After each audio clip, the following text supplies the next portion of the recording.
له پاکستان او ایران څخه راستنېدونکو افغانانو لپاره د اسلامي امارت د واکمنۍ مهم اعلان. نوموړې واکمنۍ راستنو شوو افغانانو لپاره څنګه اعلان کړی؟ بلخوا په کندهار او خوست کې خبریالانو ته تازه خبرداری ورکړل شوی. خو د څه په اړه بشپړ جزئیات په ویډیو کې تر پایه وګورئ. پاتمنو لیدونکو ستړي مه شئ. افغان کډوالو ته د اعلان مهم خبر لرو، خو پیل خبریالانو ته پر خبرداري کوو.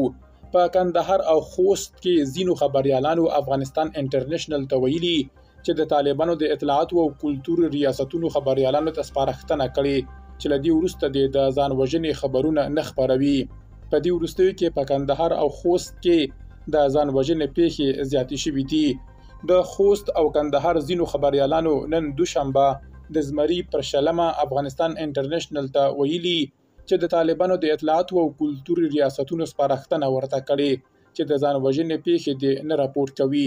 دا په داسې حال کې ده چې د ځوانانو ترمنځ د ځان وژنې پیښې په دغو ولایتونو کې په چټکۍ سره زیاتې شوي دي.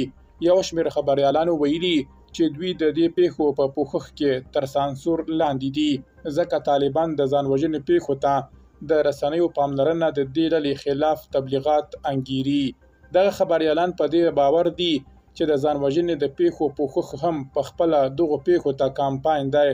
له همدې امله د ډیرو ورته پیښو راپورټونه نه ورکول کیږي.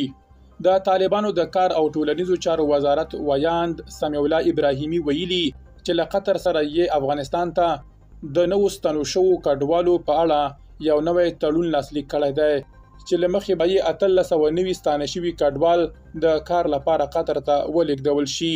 نوموړي ویلي چې یادو 1800 بستونو ته یوازې تازه ستانه شوي کډوال چې غوره مسلک ولري کولی شي په کابل، کندهار، ننګرهار او هرات ولایتونو کې نوملیکنه وکړي. درنو لیدونکو له ملتیا مو مننه.